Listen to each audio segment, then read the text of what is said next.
I direct Jewish Studies. It's an honor, a pleasure, and a privilege to welcome Victor Davis Hanson here. He's received many honors and awards, not least of which is the 2002 Distinguished Alumni Award of the University of California, Santa Cruz, for his important work as a scholar of the classical world and his reflections on our contemporary condition. Victor Davis Hanson graduated from Santa Cruz in 1975.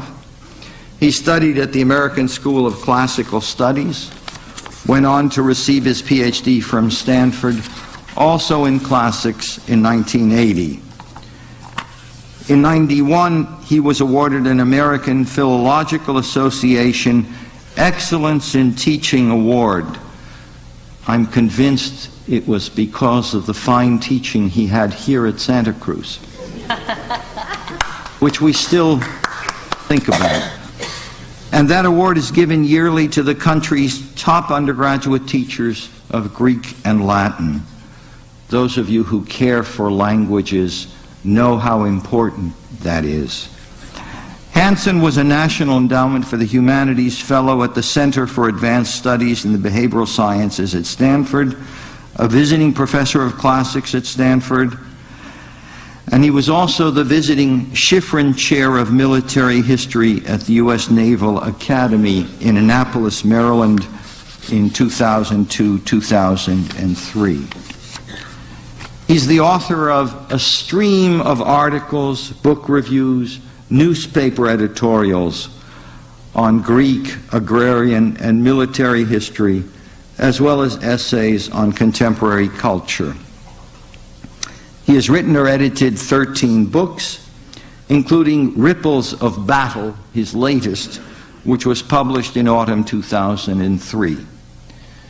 His books and articles have enriched our understanding of the classical world, including the connection of the great city-states of ancient Greece and their supporting and surrounding rural and agricultural environs, an issue I find particularly interesting as a scholar of modern urban culture.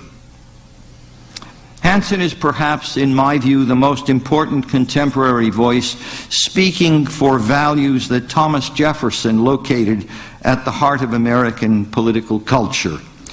And he speaks as a scholar and as well out of personal experience as someone who grew up in and farmed in the Central Valley.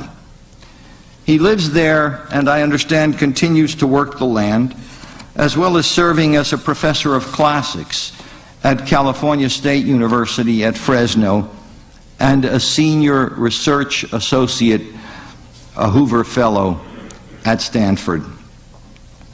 He speaks to our situation and condition with the long view of the classical scholar and the urgency of the public intellectual, a combination articulated not only by the ancient Greeks, but their Middle Eastern compatriots, the Jews. The Jewish Studies program is thus doubly honored by his presence here today. He speaks today as part of the work of the Jewish Studies program. We have a regular series of speakers at our research colloquium who enlighten us and help us move forward with our work, our research, by presenting new and often provocative work. We hope you will be interested in joining us at other activities. Jewish Studies is supported by the Humanities Division of the University of California, Santa Cruz, by individual donors, and I see some of you among us, and we thank you for that help. By the Helen and Sanford Diller Endowment for Jewish Studies, and by the Corrette Foundation. Today we celebrate as well the 25th anniversary of the Corrette Foundation. I will say something about that foundation later, which is sponsoring this lecture as part of its 25th anniversary celebrations. Professor Hanson will speak on warfare and democracy in the ancient and contemporary Middle East. Please join me in welcoming him.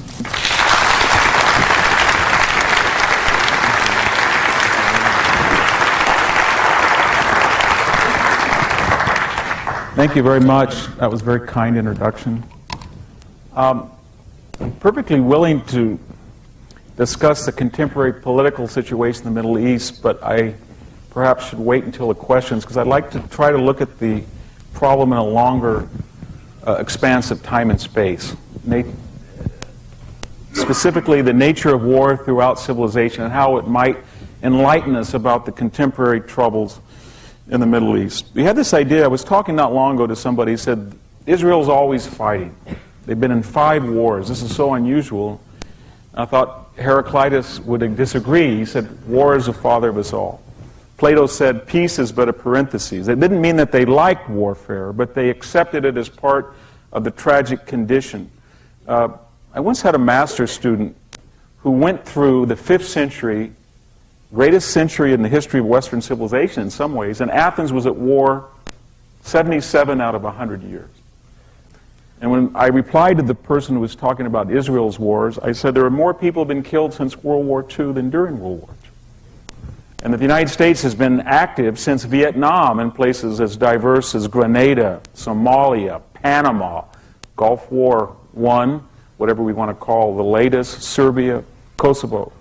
In other words, that seems that it's innate to the human condition that one side or the other is going to achieve or try to achieve by war what they can't during peace. You see that in the ancient world so often that they sometimes come up with Roman numerals. First Peloponnesian War, Second Peloponnesian War. It'd be much easier if we said that in the Middle East. First War, Second War, Third War, Fourth War. We say 47, 56, 67, 73, 82. But the ancients sort of said First Punic War, Second Punic War, Third Punic War, in the way that we have World War I, World War II. We thought that we had transcended that primordial state in the Gulf War, so we call it Gulf War. Now I start to see that it has a little Roman numeral, Gulf War I. And we even see it with battles. First Battle of Manassas, Second Battle of Manassas. 9 battles fought around ancient Thebes. First Coronea, Second Coronea. Whether we like it or not, war seems to be endemic with the species. That does not mean we like that situation, simply that it's part of something we have to accept, and the morality of those wars are adjudicated by the landscape in which they take place. So the Greeks, for example, thought the Persian War was a so-called quote-unquote good war because it was trying to save a small society in the southern Balkans of about 2 million people from a monstrous empire that invaded them, in a way that they were troubled about the Peloponnesian War. Moderate oligarchs fighting Democrats, both spoke Greek, 27 years long. Usually when people see wars that go on and on and on, like World War I, it's considered a disaster in the way that the War of 1870, the Prusso-Franken War, is not. So what is a war for? How is it conducted? How many are lost? And what are the eventual results? Usually tell us whether the war enters that murky realm of being just or unjust or effective or a waste of time or a tragedy. In other words, we have to look at these things on the individual basis rather than just saying all war is bad. Because after all the great isms that originated in Europe in the 19th and 20th century, fascism, Nazism, communism, were either defeated by war or the threat of war, Cold War. And some of our own isms, chattel slavery. I don't think you could tell the greatest, wealthiest class in the history of civilization was probably the 3% who, the so-called plantationists in the antebellum South, who had more capital concentrated in fewer hands than almost any time in history. There was no way you were going to tell those people to give up a system they found lucrative without the threat of war. And I think we should remember that Japanese militarism didn't disappear because we had a dialogue or conflict resolution with Tojo. These are things that are hard for us to accept. But nevertheless, they suggest there's something about this phenomenon that's either innate to the human species or to the nation state. I'm not going to get into that. I know that in 1986, when the United Nations said that war is outlawed, a special group committee said it was not a natural phenomenon. It didn't do any good. Still had them. This means that we should try to accept it on its terms. What makes it break out? Well, in the post-Marx period, I think we look for, obviously, economic exploitation. People are poor, people have been done an injustice, and therefore they go to war out of legitimate grievances. I can say right away that the Greeks would find this absolutely crazy. that anybody would think that. I mean, there was an embargo on Megra and all these, but most of the wars that I've looked at in the ancient world are fought over borderland. And the funny thing about borderland in the ancient world, it's worth nothing. It's scrub hills between two nice flat plains that are worth something, and they go out and fight over this. Why? Because it's symbolic as a matter of state prestige or honor or one-upmanship. It's very interesting to see that, because it reminds us that Argentina did not go to war in the Falklands to take valuable Malvinas back so that they could cultivate it or find oil there. Rather, a crooked dictatorship declared war to restore failing policies of public opinion and thought that they could get away with it very cheap and humiliate a former colonial power. And this would be good to keep in mind, because it suggests that countries like Germany, who had more territory and fewer people in 1939, talked about Lebensraum in a way they don't today. Or that Japan, that has more people and less territory and no natural resources, doesn't seem to want to go to war now, but they felt they just had to in the 30s. More about that later on, what's made the change. I think it has something to do with consensual government. But nevertheless, if you look at the Middle East, for example, we keep hearing that there has to be some oil, there has to be some natural resource, there has to be land. Well, there's plenty of land for everybody in the Middle East. But for whatever reason, when you have a sophisticated society that's liberal and has a consensual government and a free press, and it has the entire engine of Western civilization, it's right around a sea of autocracy, and one small country has a larger gross national product than every country in North Africa, from Egypt to Morocco combined, then you have all the classical ingredients for very strong emotions such as jealousy, honor, envy, and you have really the embryo of war. The Greeks believed that most people would not say they had illegitimate reasons. They always gave perceived grievances, but unlike us, they had a word for it, a prophasis, a fake, a pretext. It's very funny. Sparta says they had to go to war against Athens because of the fear, the phobos of Athenians in 431. You look back at what the Athenians did, they had almost no provocations. There was really nothing that Sparta couldn't have got through diplomacy. But they were absolutely right that if they didn't do anything, that this engine of Athenian democracy and liberality was sweeping the Aegean. People wanted to invest in it, and they were becoming more and more marginalized, and so it would be as if the Soviet Union had made the same decision to strike in 1988 before this crass popular culture of globalization overwhelmed it, which it did. There's a reason why they didn't. I think it was called deterrence. And I think that's very, very important to keep in mind, that when most sides go to war and they say they have legitimate grievance, it doesn't necessarily mean it's so. I was talking to a person about the Middle East. He said it's all about the West Bank. If that were true, then 47, 56, and 67 would be about the West Bank. And I don't think it's about the West Bank entirely, or even most of the problem. I think, again, there is a sense of grievance, and that sense of grievance has been magnified partly out of fear, partly out of sense of honor, partly out of envy, out of jealousy. If you look at bin Laden, to take a similar example, he went to war against us on September 11th. If you just forget what he said, remember the pretext, what he said. 2 reasons he went to war, he said. The embargo of Iraq was starving Iraqi children. We know now that Saddam Hussein was starving Iraqi children, but that's over with. And there were 10,000 troops in Saudi Arabia. They're out now. He didn't say that, okay, I'm not going to go to war.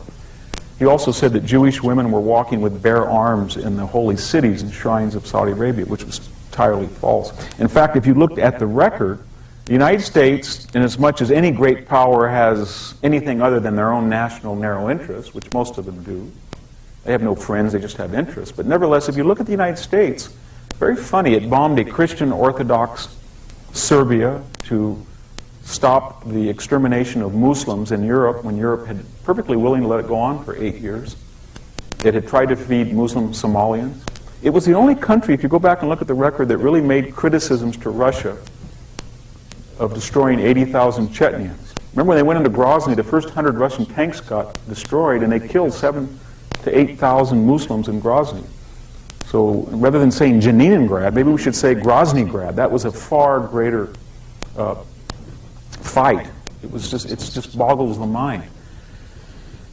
In any case, if we look at the record of the United States, whether it's realpolitik or not in Afghanistan, it was trying to stop Soviet atheism taking over traditional society. And if you look at the 19th province of Iraq, which was Kuwait until we went in and liberated the Kuwaitis, you get the impression that the United States didn't have that bad a record. If you look at the combined foreign aid to Egypt, the Palestinians, and Jordan, it was loosely, not necessarily entirely, but loosely in the aggregate equivalent to what we were giving Israel based on the 75 Accords. I think that's important to realize. There wasn't really a legitimate grievance against the United States.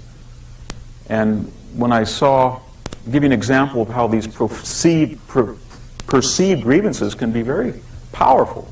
I saw right after 9/11, the Gallup poll polled 21 Arab societies. The one that had the highest level of anti-Americanism was Kuwait. 67% said they did not trust the Americans. And when asked specifically why they didn't, the first reason, as you can all imagine, was Israel and our treatment of the Palestinians. If you think and take your breath, this was a country that did not exist in 1990. It was restored by the United States and then proceeded, without trials, without adjudication, to ethnically cleanse every Palestinian in Kuwait. 350,000 of them were sent by ship back to Jordan or other places. And so you see that a country doesn't like us because we're too hard on the Palestinians who we're giving $400 million to, and they ethnically cleansed them and were restored to sovereignty by us. So it doesn't mean necessarily there has to be a lot of logic. So why did bin Laden really do it, given the record that we treated Muslims in a particularly, I think, even-handed fashion? There were no Jewish women walking around Mecca. It might be that this engine of crass Western capitalism with globalization had started to, whatever you think about it, make real inroads in everywhere from Latin America to Africa to Southeast Asia, where even former Stalinist places like Vietnam were starting to look like West Hollywood. And out of this culture, whether it's bare navels or the internet, you start to see all of the traditional hierarchies challenged. The hierarchy of the patriarch, who says the child can marry this person and not that person. The idea of gender apartheid, where somebody doesn't have equal rights. The idea that autocratic government can be undermined. The idea that religious tolerance is starting to be accepted by people. Very powerful engine this is. We don't really think of it in the abstract that way. But perhaps Mr. bin Laden, like the Spartans, out of fear, thought he could preempt and stop this in a way that I think makes perfect sense. I think his only, as we were talking earlier, the only mistake he did is he took off the whole building rather than the top third. If he had taken the top third, I don't think there would have been much problem for him. So wars can start, not all the time, whether it's Japan or Germany, out of inflated sense of Lebensraum, perceived grievances. Just one final statement on this. Another person was talking about occupied land. Why did the United Nations have 50% of its UN resolutions over a 40-year period were about the occupation of Israel? I don't think the so-called West Bank by Israel. I don't think it had anything to do with the principle of occupation. Otherwise, Tibet would have been a constant reference. It's much bigger than the West Bank. But China is big and powerful, and you don't want to antagonize somebody in the Security Council by condemning them 45 times in a way that you can with Israel. Or the Cyprus question. Turkey gobbled Cyprus, most of it up. Turkey's a powerful country in NATO. Or the Sakhalin Islands that Russia just took after World War II. Nobody talks about the Sakhalin Islands. Nobody talks about the 10% of Germany that was lost to Poland. But Germany's and Poland are a whole different story than Israel and the West Bank. So I think it's important to see that when people say there is a real grievance, usually, and they go to war over that, it's usually not necessarily, and I think rarely true. Why do wars break out? We're told in the era of conflict resolution that it's usually because of miscommunication, misunderstanding. I can't think of one war, and I'd like to have somebody in the question period cite a war that broke out over a misunderstanding. It's hard to start wars. We had a spy plane that was recklessly close to the Chinese coast. It was shot down. We didn't go to war with China. We're told the missiles of October 1962, imagine nuclear missiles pointed at the United States. We still didn't go to war. We say, well, we almost did, but we didn't. And I don't think that World War I was started by a miscommunication. World War II surely wasn't. Only a miscommunication in the sense of intent, somebody misreading another power's intention to provide deterrence. But they're very, very hard to start. And if they sometimes and often start out of perceived grievances and not out of action, how does shooting start? Why do people... We have real differences with China. We have real differences with other countries. We don't necessarily go to war with them. It seems to me, whether we like it or not, that there's this old classical idea of deterrence. I'm reminded that for years, probably from 379 BC to 371, Sparta routinely invaded Thebes, and Thebes took it. And suddenly in 371, the Spartan army miraculously, although it outnumbered the Thebans 2-1, was destroyed, or almost destroyed, at the Battle of Leuctra. And the next year, the Thebans not only went on the offensive, they went down and dismantled the entire Spartan state, because for the first time they thought they could, because Sparta had lost the sense of deterrence. That's a theme throughout Thucydides' history. Each time the Athenians or the Spartans suffer a setback, all of a sudden they find their opponents are increased, and the likelihood of further war increases because they've lost this sense of deterrence. If we were to apply this very primitive way of thinking, and it is primitive, to our own war against terror in the Middle East, it might be something like this, that this war could have been envisioned as starting 25 years ago in November 1979 when the Iranian embassy was stormed, and we really didn't do much. There were 262 Marines killed in one day in Lebanon, and the embassy and the annex that year were blown up. Other than a few shelling by the USS New Jersey, there wasn't much of a reaction. The East African embassies were attacked. There was various murders, some planes blown up. Khobar Towers, where they killed a lot of Americans in that. First World Trade Center, USS Kolb. Whether we knew it or not, we were giving the impression that the United States was at its greatest period of affluence and leisure and either could not or would not revert back to this primordial world to restore its sense of deterrence. If we apply that to Israel, why did the Intifada start? Why all of this at a period when, by any measure, they had the most liberal government and the most interested, I think, in trying to find a real dialogue? I think if we could bring out some Neanderthal Greek from the past, he would say, well, you should have asked yourself, it was sober and judicious not to reply to Saddam Hussein. That was smart not to do it. You would have wrecked the coalition, but there was a reason why there were 39 minarets in Baghdad glorifying the Scuds.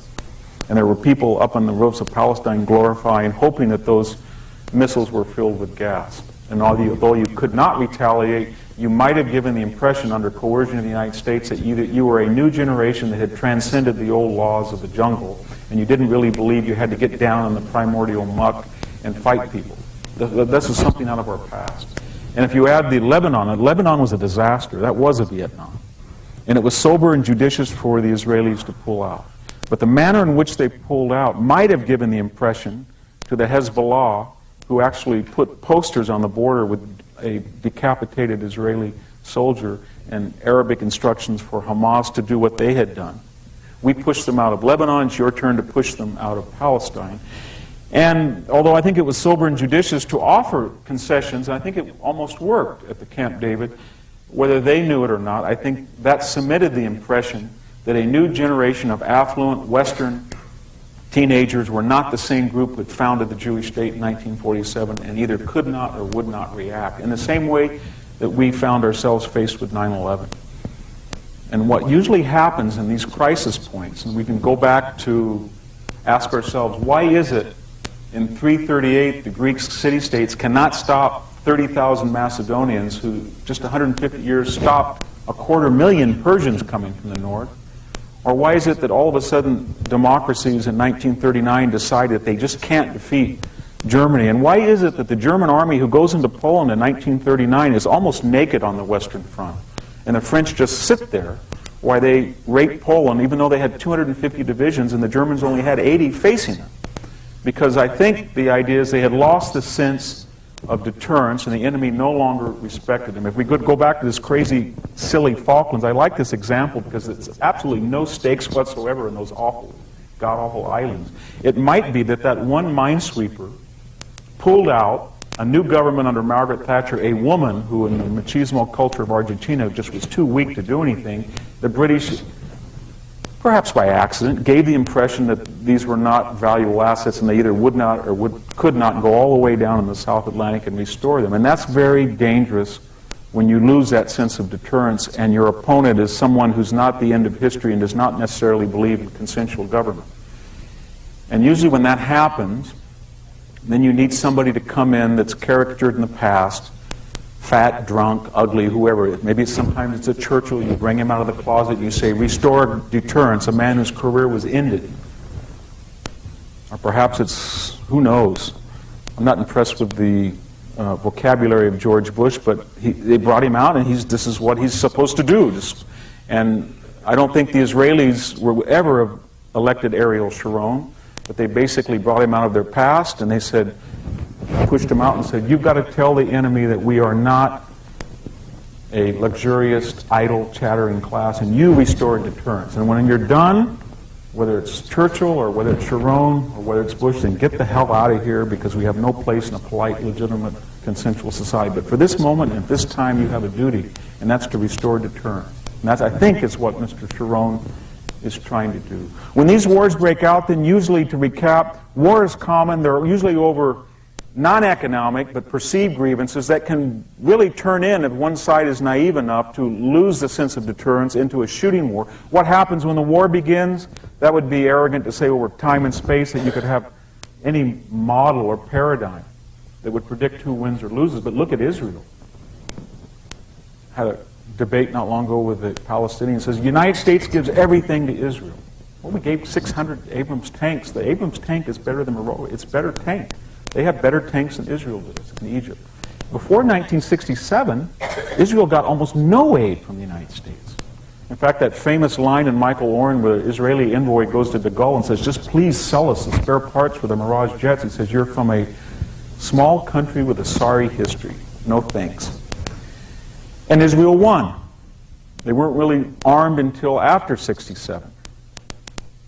How did Israel win?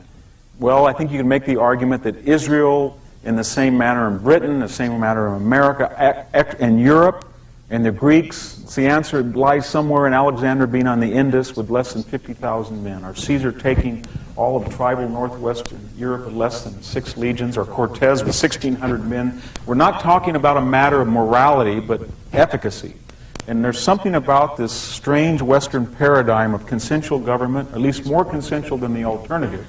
Doesn't mean that the conquistadors were Democrats. But after all, when Cortez was in Tenochtitlan, he was served a writ and sued in the process that he had to address. Impossible under Aztec society. There's something about consensual government, open markets, free press, civic audit, a greater degree of secularism that creates lethality on the battlefield. That whether that's high technology or a Western idea of discipline where you fight in a group and you march on orders, you retreat according to protocol, you have a civic audit of your officers that allows you to have military power that's not explicable by the small size or population of a Europe versus the alternative, or Israel. Israel has a system that's not explicable just in technology or wealth or logistics, but a system that's Western, which gives it enormous military capability and earns at the same time a great deal of hatred. And there's always a way to check that throughout 2,500 years of history by the non-West, who realize that a conventional battlefield, usually fought beyond the West in places like Zululand or Midway, there's a way to check that. One of them, of course, is to be parasitic on the West. That is, to use Western weaponry and think that you can win without importing the whole cargo of individual liberty and freedom and secularism and civilian audit, and simply get the weapons. The Japanese tried it. Admiral Perry sailed into Tokyo Bay. There was no Western weapons at all. By 1905, it had a better navy than everybody in the world except Britain, because it had sent 250,000 Japanese students to Western universities and learned this system and grafted onto this Shinto Buddhism militarism. So people have tried that. Saddam Hussein tried to do that, imported weaponry and thought that he could use the romance of Arab tribalism grafted onto Soviet statism. and create a more efficient military. It doesn't work, but it gives you some element of parity. The people who are making the suicide belts today, all of that explosive is not made in Arab countries. If it is, it's made on Western designs or it's imported from caches that were probably in Eastern Europe. And the same thing is true of RPGs that are killing Americans as we speak in Fallujah. That's an imported parasitic process. That's one way to check Western conventional superiority. The second is, of course, Western societies are more consensual. So what happens, you can appeal to the better angels of their nature. You can have Ted Kennedy say that this is the worst thing since Vietnam and hope that we can have a discussion here and call off the war. Or in Israel, you can try to blow up somebody right during a Likud referendum so that you can stop this process, which is apparently bringing a lot of terror and anxiety to the Palestinians. What's more scary if you're a resident of Gaza to have to run Gaza on your own for once and not have somebody to blame? So that's one way of doing it. Remember that the French fleet hosted the Ottomans. That is not new, we learned, before the Battle of Lepanto. And the Ottoman strategy to nullify Western military intrinsic advantage was always to divide the West between Orthodox Christianity, Roman Catholicism, and Protestantism, trisect the West and be unified. So that's another method. Besides parasitism is to have divisions within the West. We saw it in the UN with France and Germany and the United States vis-a-vis Iraq. Another is, as I said, to have debate and a consensual government to call it off. But another is this idea of asymmetry, that because Western societies tend to be very affluent and they derive their strength not necessarily from territory or population alone, but through wealth and education and so-called sophistication, you can kill a Westerner and construct a greater loss than if you lose a non-Westerner, especially when the Western societies have a monopoly over the media. That means, and it goes vice versa with losing people. That means if you go into Jenin and you kill 55 people and 26 or so of them are combatants, you can tell the world that that's Leningrad. That's a terrible thing. And why? Because that's considered asymmetrical. And Grozny, who cares about Grozny that 7,000 people were killed? Who cares about 80,000 Chechens? Who cares about Kashmir? We had this very strange Orwellian situation where you had two nuclear powers, India and Pakistan, and Kashmir. In 1 week they killed 110 people, and the world was talking about Jenin.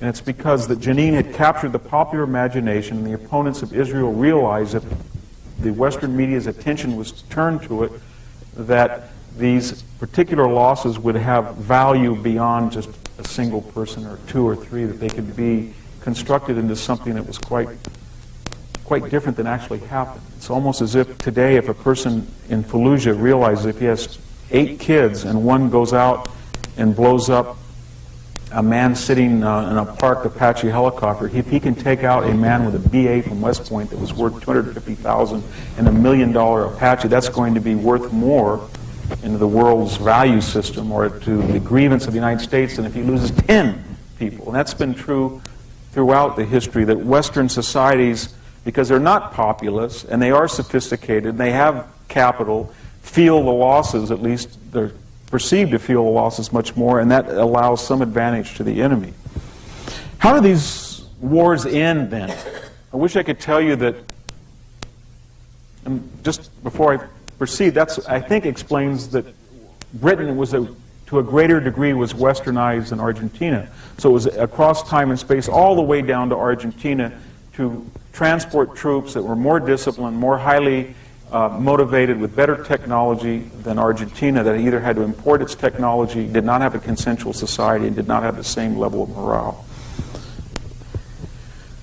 How do these wars end? Getting back to our Falklands example, I wish I could tell you that there was an East Falklands and a West Falklands. The UN went in, made a green line, and then they said that, Mrs. Thatcher, you have to talk to dictator Galtieri. He's a legitimate interlocutor. Of course, they didn't do that. They were very unilateral, and they preempted, went down there, and they defeated the enemy, and the problem is solved, apparently. If that's true, it suggests that maybe that conflict resolution theory only creates what we would call in Latin a bellum interruptum, between the First and Second Punic War and the Second and Third Punic War, the First Punic War, First Peloponnesian War. There is a First Peloponnesian War, and there's a second, but there's not a third because the Spartans were on the Athenian Acropolis and dismantled the reasons to go to war. In the same way, there is not a Fourth Punic War, as horrific as that seems. I was struck by the axis of evil. I know that's a banal term, but who was in it and who wasn't? Vietnam wasn't in it. That's been decided. There's a communist unified country. We lost politically. Japan wasn't in it. The reason we went to war with Japan was a militaristic, adventurous government. That's over with. It's in the family of democratic nations. Germany's not in it. Iraq was. I don't think it'll be in it now. Iran was, because I think that difference has never been solved between the United States or the West and Iran. The idea that a theocratic government is going to use oil revenues and find a way either through some type of terror weapon or nuclear weapons to blackmail or to gain some advantage what it can't on the conventional battlefield. That's a problem. And North Korea is on it. Whatever you think about the Korean War, it was simply over in 1951.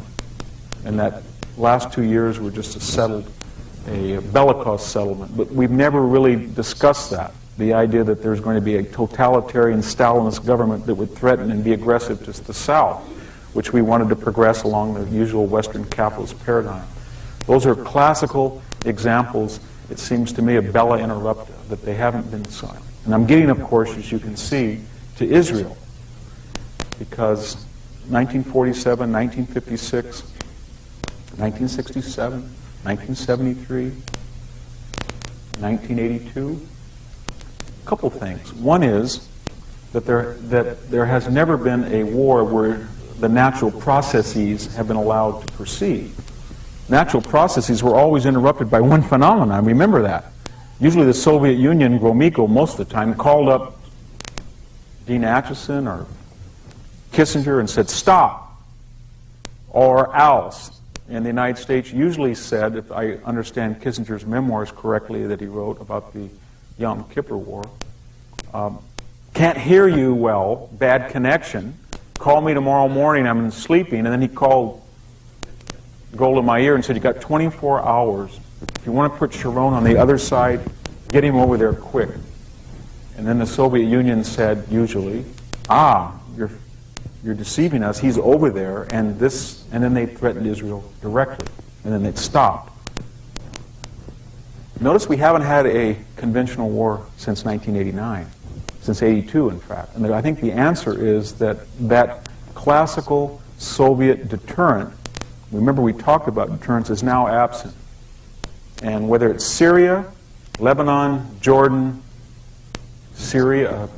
Egypt, if they were to start another war after day 6 or day 7, there would not be a nuclear-powered country to call the United States to call the Israelis off. And the Israelis, whether they know it or not, have created classical deterrence now, except with two, I think, worries for the future. One, we're into an asymmetrical warfare that we talked about, where they're parasitic of Western technology. They're trying to kill one Westerner for every 5 Palestinians, and therefore enter a war of exhaustion or attrition. And most importantly, they're on a breakneck, it seems to me, effort in Iran, in Syria, maybe even Saudi Arabia, to find a surrogate Soviet deterrent, some type of super weapon, gas, bomb, so that if they do start another war, the Israelis will not be able to finish it in a conventional way, as a way they weren't in the past. If, say, in 1973, if the tanks that came up the Golan, once they were blown up and the Israelis went down, if they had have gone into Damascus, I think made a very clear demonstration that at any time they wanted, they could do pretty much what they wanted. Blow up the sewer system, blow up the water system, inflict real damage, as horrific as that says. I think today we would have a sense that the Israelis were unpredictable, they were dangerous, and there were no restraints on the use of retaliation. And you probably would have the ingredients of some type of resolution, which suggests to me that in the case of bin Laden, getting back to the war on terror, it fits the same paradigm. He attacked us because of a perceived grievance. He was able to because we lost the sense of deterrence. Once the war started, the traditional Forget what people said, Afghanistan's too far, it's 7,000 miles away, it's the graveyard of the British Empire, it's too cold, it's too high. Forget what they said about Iraq in the beginning. You can't go there, there's sandstorm. A conventional war, the West will always win. But in the unconventional, asymmetrical, psychological aftermath, it's a different story, and we start to see that today. And I think we really won't be over the war and terror until one side clearly has won and lost, and that means that people in the Middle East realize that Islamic fundamentalism has the same currency as, say, Nazism in about 1946. By that I mean, if you had asked anybody, just think of it, 1941, June, German army is in control of everything from the English Channel to 45 miles outside of Moscow, up from the Arctic Circle in Norway down to the Sahara Desert. This is the new ideology of the ages. It's unstoppable. If you add in Japanese expansionism, it's pretty bleak. You have just the democracies in Britain and the United States. And what's fascinating about that period is the fascistic movements in places like Mexico. Forget Spain, everybody knows Spain, but Argentina and other places in Asia. And if you had have said, we can defeat Nazism in 1941, they would have thought you were absolutely crazy. But if you had have said that in 1946, you couldn't have found a Nazi in Germany or Mexico. Nobody said they had anything to do with Nazism. And why was that? Because it was not only defeated and humiliated, but the message was sent, if you were connected with it, it was synonymous with your own ruin. And until you can create that climate with Islamic fundamentalism, I don't think the war will end. Why do we find, I'm concluding now, why do we find this so disturbing? It's reptilian, it's Neanderthal, that the idea that, think about this Greek way of looking at war and peace. It suggests that people might not have as much ideology as wanting to be on the winning team. It would suggest that people in Iraq kind of want to join the Americans, but only if we're winning, so they know if they step forward, they're going to be on the winning side. It would suggest that Libya has no ideology, but it only came forward because this crazy Gaddafi didn't want to end up like Saddam Hussein, or Dr. Khan in Pakistan suddenly divulges all this horrific information because he thinks that the government of Pakistan is putting pressure because we're putting pressure because we went into Afghanistan, or that Iran suddenly wants to bring in the UN, and I don't think they will want to bring in the UN if we fail in Iraq. It's a pretty depressing scenario that not ideology, not idealism, much less idealism. There's a certain logic of war and peace, and it's the sense of deterrence and advantage and power. It doesn't mean that we have to accept this and like it. We don't want to be realpolitik. I think that was a great tragedy of the Kissinger administration. It was completely without idealism. It just means that we have to realize that until we get to the end of history, we're all on the same page of consensual governments. Because that's the nice, I want to end on a happy note, and that is throughout history it's very rare for a consensual society to attack another consensual society. Not since ancient Athens attacked Sicily, and it's hard to know quite what the constitution of Sicily is. We're told it was democratic.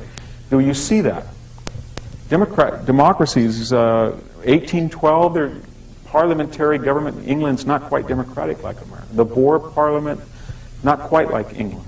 Confederate Senate, not quite. It's very rare to find any case where democracy will fight another. So what's the prescription, the prognosis for Israel for the future?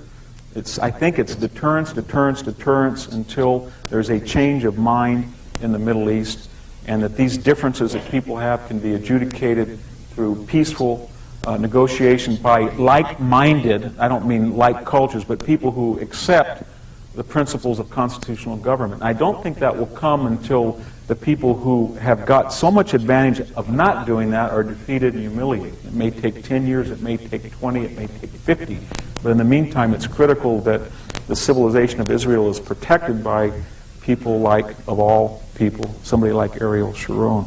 I just want to finish with a final comment about Israel. I've been to Europe about 5 or 6 times this year, and I spoke at about 20 or 30 campuses. And I've never seen such hostility toward Israel, anti-Semitism. I don't know whether it's because of realpolitik, that the Arabs have oil and Israel doesn't, demographic crisis in Europe, fear of Islamic peoples that have clout in Europe, fear of terror. association with Israel with colonialism, guilt over colonialism, association of Israel with the United States. But it doesn't make sense, is what I'm trying to tell you, that sophisticated European people can't get a basic no-brainer question, that you have a consensual society with a free press right next to autocracy. And it's liberal in every sense of it, whether it's every left-wing issue that you want to look at, whether it's treatment of homosexuals or feminism or free press or religious tolerance. A Shiite Muslim has a better chance to worship in Israel than he does in Saudi Arabia. But it doesn't make sense. And what I want to end on is that I grew up in the San Joaquin Valley, very conservative place. I never met a person my age who was Jewish till I came to UC Santa Cruz. I remember asking professors, what are Jews? I really didn't know. It was a very rural society. I'd heard about them. This is what's important. I had a lot of neighbors, many from Armenia and Lebanon, but other people from all around the world who, every time the price was low, they said the Jews did it. Well, who were these Jews? Well, they were some murky people in New York that sort of finagled all the futures of our fruit. So if I would go down on the alleyway and I'd say, Grandpa, can we buy a new truck? No, we can't. And I'd say, why? And he'd say, well, it's a bad year. And I said, well, so-and-so across the road said the Jews took all our money in New York. Said, no, that's what people do. And he would say this, that's what people do who believe that there's fluoride is poisoning you and there's a white race. The point I'm making is anti-Semitism was easily identifiable with a sort of fringe group on the right in the United States. It was not fashionable among high circles, and it was surely not associated with the left. But the last trips that I go to Europe and in the United States, it's much more dangerous as I see it now, because under the cover of fashionable leftist politics, everything I've seen and heard in the last 3 years in Europe and the United States that's critical of Israel and Jews in general has come from somebody on the left. And usually it's under the idea of progressive politics, whether it's guilt over neocolonialism. And we have seen, in my view, one of the greatest transmogrifications of an idea in our time, and that is that Palestinians who have some legitimate grievances nevertheless function within a tribal autocratic society that does not have the same liberal vision of civilization as Israel, and has grafted that cause onto the whole wider scope of victimology on the university campus. And it has allowed people to say things and do things that otherwise would be absolutely impossible. And I think I'll leave you with that note, because it seems to me that the challenge of everybody is not to be silent when that happens, but to speak out. And whatever your ideology or your current or prior politics are, I think that each generation has a challenge. When I was growing up in rural California in the 50s, the challenge was from the Neanderthal right. And I think that challenge is met. Today I see it from the boutique, aristocratic, and sophisticated left. Thank you.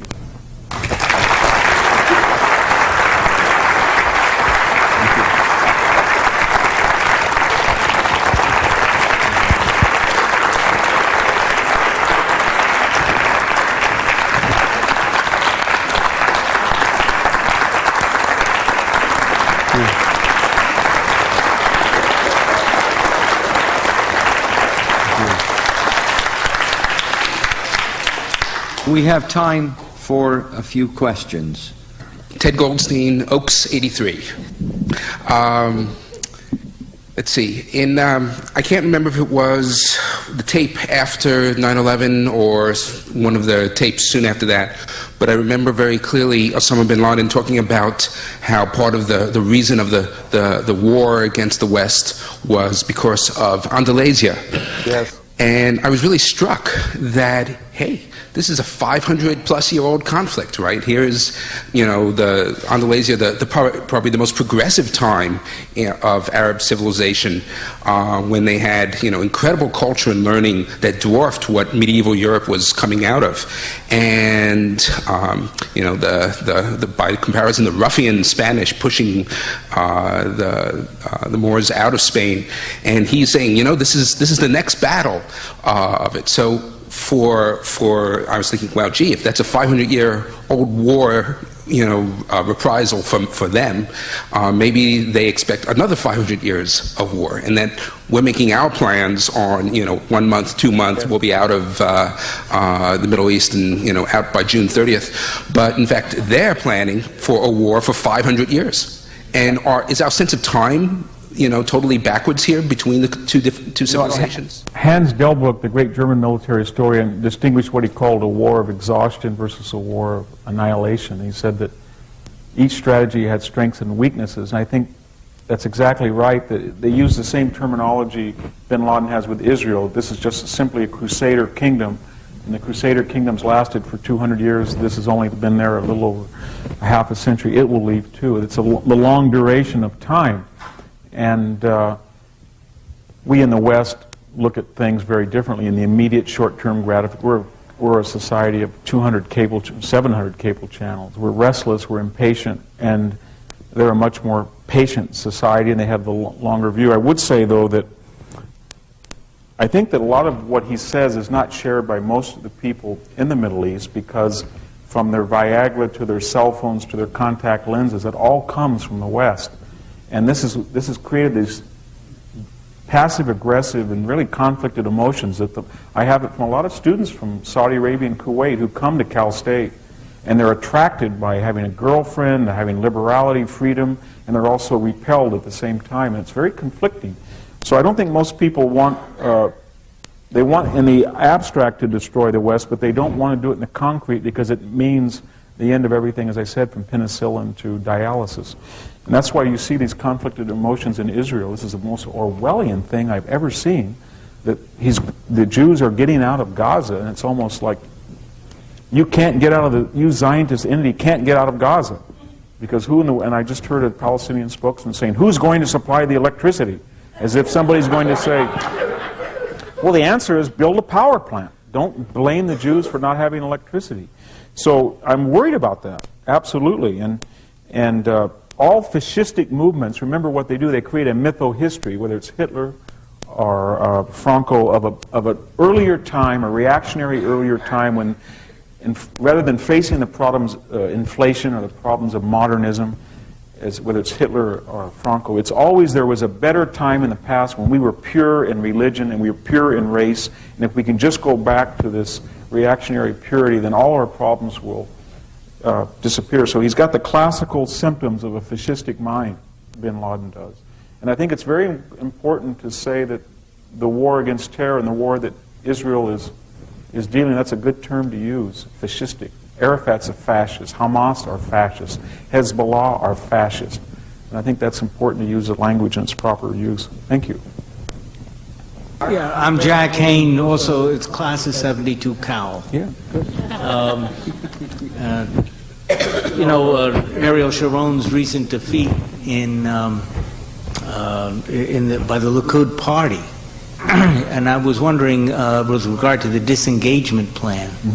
At least it was put to a vote. I don't know to the extent to which it will in any way stymie the plan, but the causes for that vote, that rejection, whether that Ariel Sharon's plan was not sufficiently deterrent in the minds of the Likud. There were other reasons. I'm sure the settlers have had political pressure, but to a good extent, I would think that the failure of even Ariel Sharon to project a deterrent effect by means of this plan was a root cause for its... It is, and you've got a problem there, because how can you have a deterrent when you're leaving? So you have this word they call punitive withdrawal, to get out of town shooting your six-shooter. But the point that I'm making is that the Likud party is not the majority opinion of Israel. As I understand, it's about 65% favor. It seems to me that at this time and place, Ariel Sharon came up with a beautiful, brilliant idea.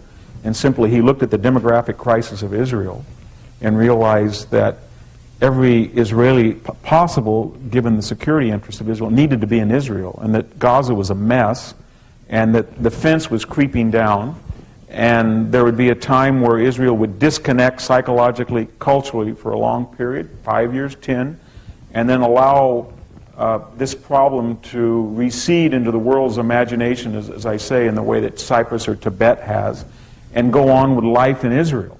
And it seems to me that that has put the fear of God into the Palestinians, because it has a whole array of questions that we've never asked. Can Hamas really be a government? Can they provide sewage and water the way the Israelis can? What do you do when you can't go in for emergency surgery? What does it mean you can't go in on Monday and blow somebody up, on Tuesday take your dad to get stitched up, and on Wednesday have a 3-hour coffee break spinning conspiracies, and then on the 4th day angry that you're not allowed to work? All of these inconsistencies are going to be clarified. And that's why I think people hate Sharon. And I think that you'll see a fence. I think you'll see a withdrawal from Gaza. I think you'll see a withdrawal from most settlements, and except from a small area in Israel. And I think you'll see it unilaterally. And then Israel can quite legitimately say, we're waiting for a consensual revolution in the West Bank. And if we have any remaining differences, we can talk about them as serious partners. But until then, no thanks. And I think he's got the support of the American people. And I think it's a solution. Idan Lavari from Monterey. What do you see as the role of agriculture in this conflict? Israel having a very advanced agricultural system, whereas the other Arab countries are very primitive in their agriculture with a lot of waste, and many of them are not even food sufficient. Do you see this as being anything? And do you think that Ariel Sharon owns a very large 1,200-acre farm, may have some kind of influence on his perspective on this conflict? It's a strange question. But it reminds me that I wrote 2 books, one Fields Without Dreams and one called The Land Was Everything, about the outrage and anger of the family farmer who couldn't compete with the corporate agriculturalist. And I'll be the first to suggest there was outrage that capital formation, efficiency was, I thought there were cultural values in being family farm. But the point I'm making is that agriculture is part of this dynamism of Israel that's Western and has this protocol. If you go there, everybody knows it. Everything's lawful. There's a rule of law. It's a sophisticated society. The number of scientific articles cited per capita is the highest in the world. And it's plopped right down next to this society that's failing. And any time you have that, whether it's North Korea or South Korea or the former China when it was next to Hong Kong, or East and West Germany, or Tijuana and San Diego, you have the prescription for disaster, because you draw these emotions up. When people see this thing they want, everybody in the West Bank wants to have a society like that, but from getting from A to Z requires a complete rejection of some of the main tenets of your society, whether that's a tribal attitude that your allegiance to your first cousin rather than the state, or whether it's an idea that women and men are not equal, or whether it's an idea that you have the right to kill somebody who's destroyed the honor of your family through adultery. All of these things, in very subtle ways, explain why Israel is like it is in Palestine. And when you add the idea that you want that system, but you do not want to make the necessary changes to create that system, you just open the door, and then all of these irrational, conspiratorial emotions come in. And that's the problem. And agriculture is one of that in a traditional peasant society. And I can see that. I wrote first book I ever wrote was called Warfare in Agriculture. It's about the destruction of agriculture in ancient Greece, olive trees and vines. And to show you, if you look at the number of olive trees in Palestine, it's over 10 million of them. When Israel went in after suicide bombing, one of the things they did to clear some vantage point was deliberately cut down some olive trees. Well, I looked at that, and the number of olive trees was about 100 acres, about 120 to an acre. It was about 1,000 olive trees out of 10 million. There was 4,000 Google searches on the olive trees of Palestine with things in the Manchester Guardian, olive trees wiped out in Palestine, because they had such symbolic capital to a traditional society. So again, it's a barometer of how irrational and symbolic causes are fueling this war. And yet, I'll just give one other anecdote. I was giving a lecture at Santa Clara, and I was heckled by somebody from Palestine, and she gave a long speech, and I said, would you please ask the question? She said, you won't address the problem. I used to be able to go to Brooklyn each year through the Tel Aviv airport, and now I have to go to Amman and then Zurich, and this is terrible. But this is after a long diatribe about Israel was worthy of destruction. So I said, let me get this straight. The country that you want to destroy, you're angry at because you can't fly out its airport. And she said yes, and I just said, it was the end of the day, I was tired. I said, I'll tell you what, and this was after a long anti-American diatribe. I said, I promise I'll never go to your country if you promise not to go to mine. That's all I said. And this is what my point was. After saying that, and after having this long, fiery anger, she burst into tears. And she came up with 3 people and said, we're going to report you to your dean for being cruel and insensitive to me. You can't do that. And what I mean is that there's a perception in the Middle East that the West is decadent and is soft and either is so sensitive and wants it's not so much that we're afraid of being convicted of being illiberal, we're afraid of being charged with being illiberal. And that empowers the opponents of Israel.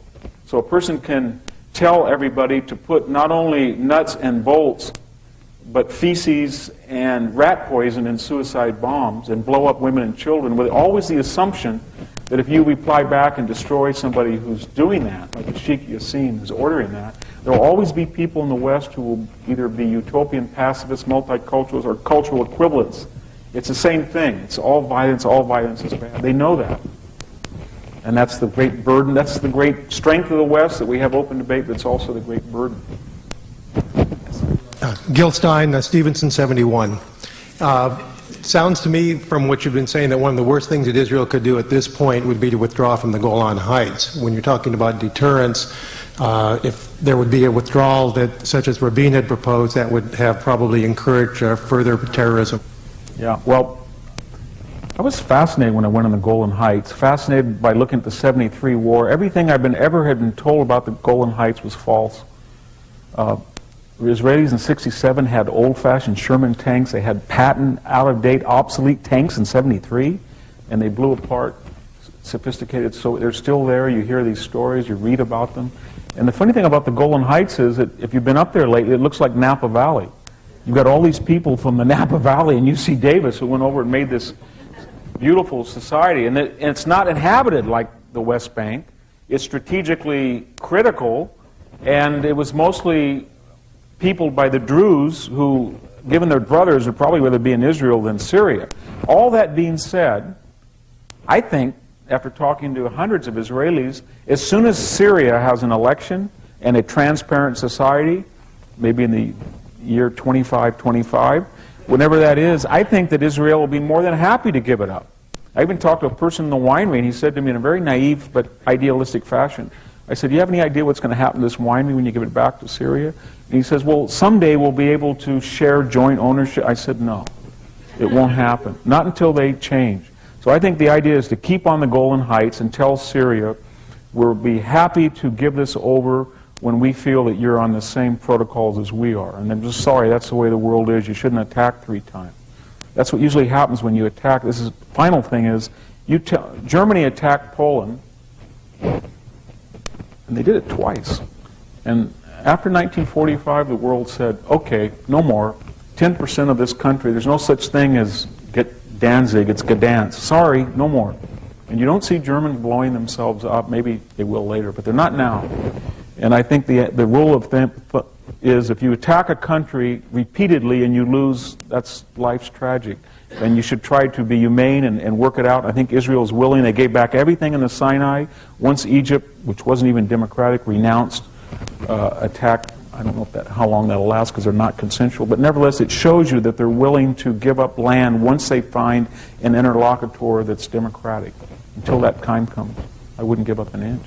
I'm David Goldblum, and I'm from Aptos, and Professor Hanson, I knows that I taught in the same institution that he did until I retired, but a completely different subject. It's an awfully difficult, I prepared it before I came, but it's very difficult to put into words, And when you answered the last but one question, you led me into it. I think you were talking about our appealing to our better nature, how it's abhorrent to us to reply in kind to the kind of attacks we're receiving. But I've been trying to think along simple lines about what war means, and you're the expert and I'm not. But surely you probably would agree with me, in the case of modern war, what we've always seen until terrorism came along was armies representing countries, all combatants wearing uniforms. There was the idea of a collective grudge, collective responsibility, collective guilt. The terrorist thinks he's found a way around that. He thinks that there's no collective responsibility on his part, but he is entitled, in the case of the Arab Islam terrorists, to kill any Jew anywhere in the world. It seems to me, and I'm asking your opinion, I'm trying to put this in the form of a question, as to how we face the fact that you mentioned another term that helped me, stepping down into the primordial slime. We have to face the fact. How do you feel about facing the fact we've got to step down into the gutter and deal with these people the same way? Now we've just seen a very bad example of weakness in Fallujah. I think four of our, I saw a horrific photograph in a magazine of these charred bodies. Yeah. Well, I think I've probably said enough in my clumsy way. What do you think of the idea of collective? As Napoleon said about Vienna, to paraphrase Napoleon, if you're going to march on Fallujah, then you've got to take Fallujah. He said that about Vienna. We're not in a war against terror. Terror is a method. It'd be like saying that we're in a war against Messerschmitt 109s. Or we're at a war with submarines, or we're at war with the KGB. These are all methods. Terrorists, as we all know, have to sleep, they have to use an ATM card, they have sanctuary, and they practice under the aegis of the Middle East. And to be fair, their area, Abu Nadal was in Baghdad, Abu Abbas was in Baghdad, Zakari was in Baghdad. Their area of operations is shrinking with the closing down of Iraq and Afghanistan, and we know where they operate from. Basically, three places: Iran, Syria, and Lebanon. Give them tacit support, money, sanctuary, and the war will not be over with until those countries realize that support is synonymous with some high consequences. I don't think terror is, it's very old, but it's what the Jews were doing against the Romans with the Sakari. I don't want to advocate that, and especially in front of this audience, but remember what the Romans did. I mean, that's where the temple was destroyed, and they not only destroyed the great temple, they used the proceeds to build the Colosseum. So, as I guess adding insult to injury. But the great Mahdi was a terrorist, and the British handled him. There's always a response to terrorism. It's simply to offer a political agenda that makes it better to join in, whether that's the Romans offering habeas corpus and sewers, and a strong idea of collective guilt, that if people harbor those people and aid and abet them, they have to pay a price. The people of Fallujah, not all of them, but there were more than 1,500 people who were aiding and abetting the people who were killing Americans. There were people who were sleeping with RPGs under their blanket, and they knew where to go. And if you want to defeat them, you have to make, I hate to use that term Sherman used, but war so terrible on the people who started it, they won't do it again. And that's very hard for a sophisticated postmodern society. Yes? Professor Hanson, thank you very much for coming. I admire you very much. I am a 1959 graduate of the University of Chicago. And I'm Leela Beckwith. Would you speak to the complete liberal left silence about apartheid and forced expulsion of people as would occur in the Gaza evacuation? Let me get your question again. My question is, why is it that we use the terms Gaza disengagement, West Bank evacuation, and we don't use the terms which equally apply of apartheid? In the case of Jews leaving Gaza? Being forced to leave, yes. or forced expulsion. Or ethnic cleansing. Because we have this asymmetry in the West, and that means that we all know that the only Arab peoples in the Middle East that can vote and write a letter to the editor live in Israel. That's why there's over 150,000 illegal immigrants in Israel. And we all know that we're not supposed to say that. And we all know that right now there would be a solution to the settlers if we just simply said this, that the million Arabs who live in Israel have certain rights under constitutional law, and all of the settlers can still live there if they want under Palestine, and they'll have the same rights and responsibilities as Arabs in Israel. But we all know that that is an absolute bald-faced lie. That as soon as the Palestinian state is created, the people in Gaza who are living there will suffer the same fate as the 900,000 Jews did in Baghdad, Cairo, Damascus between 1947 and nobody talks about them. They were all ethnically cleansed out of the middle. Because it's this asymmetry where Westerners in their I guess it's their overconfidence in the Enlightenment, that reason can solve all things, and we don't realize that these emotions are there and there's this dishonesty. So yes, I agree with everything you say. They're telling the Israelis, you can't live in that society, you've got to get out, because Sharon is telling them, if you stay there, we can't protect you. It's in the long-term interest of you not to be there. And under this Palestinian state, they'll cut every one of your throats in a way that we would never even imagine doing to Arabs. And I don't have an answer for that. I wrote something in the Wall Street Journal this morning about this horrific prisoners naked. It was terrible what we did. But the fact is, it'll be adjudicated. There will be people court-martialed. There will be a whole national hysteria. Why this was happening, nobody's talking about Macedonian just butchering 7 Pakistanis, or nobody's talking about Daniel Pearl's head. The same Arab, I looked at the same newspaper that said shame because a female was looking at the genitalia of 8 men and pointing to them. Shame. That same newspaper, when Daniel Pearl's head was cut off, thought that it was, basically okay. So there's an asymmetry here, and we have to recognize it. Hi, I'm a sophomore. Sociology.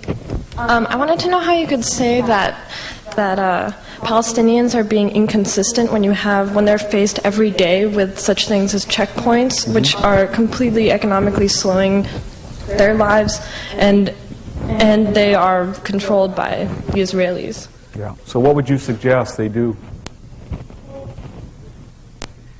I'm just asking. I'm curious. Well, no, I don't think that they're being inconsistent by going into Israel and having suicide bombs. It's all going into each other. They're not. Why don't you say that you objected to the Israeli checkpoints because they were demeaning, humiliating? They are. Who wants a checkpoint? So why don't we just not have any checkpoints? There wasn't very many checkpoints in the year 2000. It's pretty easy. You can go in anywhere you want. Why did the checkpoints come? No, in 2001 there were many. Well, after the Intifada, yeah. The point is that if you don't believe there's any danger and you just get... what I try to avoid, maybe you find it crazy, but I don't read what Westerners say. I always read what non-Westerners say about the situation. So when I want to discuss checkpoints and suicide bombing, I read the Arab newspapers. They're all in English now. And just read what they write. And read what Mr. Zakari said the other day. I'll give you an example. He's a terrorist that we're all looking for. Well, he sent a bunch of people to kill everybody in Amman. So they put him on Jordanian TV, which had a translated transcript. And the Jordanian government said this is so terrible that he could have killed 80,000 Muslims with chemical weapons. And he sent out an infomercial, fatwa, or whatever we call it. And he said, I did not use chemical weapons. I was just trying to kill people. If I had to use chemical weapons and I had them, that would prove I had them. I would have killed all the Jews. But the fact that I haven't killed any Jews with chemical weapons shows that I don't have any. So don't, impugn my motives. I just want to kill people normally. And when you're dealing with that, I don't see that checkpoints, I don't know what example that you have. If you say, well, checkpoints are there because you've got to get out of the West Bank. Well, they're getting out of the West Bank. They're going to give 97% of the West Bank back. They've already said that. But I have a feeling that they're still going to have people in Palestine that want to come into Israel. I don't think once the settlers get out of Gaza, you won't have any Israelis that want to go into Gaza. but you'll have a lot of Palestinians that want to get into Israel. And that, you have to ask yourself why that is. Why are all the Palestinians dying every day to come into Israel? And the Israelis are not dying that's why you have checkpoints. And when that answer is solved, you'll have peace. If you can answer to yourself why it is that Palestinians want to go into Israel and work or live. There's 100,000 illegal aliens in Israel. These are, what, settlers? We could call them settlers. Why is that? And if we can find the answer, then we can find peace. Well, but then is the Israeli army just going into Gaza and just like shooting people point blank because of the Palestinians doing something wrong? Because, I mean, they don't have... Well, I think that's the idea, that Hamas is the radio station. Right, but there is a difference. But it's Let all me going finish. into There is a each other. difference between... This is very important on the university campus because in the 1980s we came up with this idea of conflict resolution and moral equivalence. And we've raised a whole generation that really does believe it's the same thing to shoot a pregnant woman and shoot all 4 girls and execute them. That's the same thing as blowing apart with an Apache helicopter a mastermind who ordered that. And I don't think it's the same, and that's where we differ. Thank you.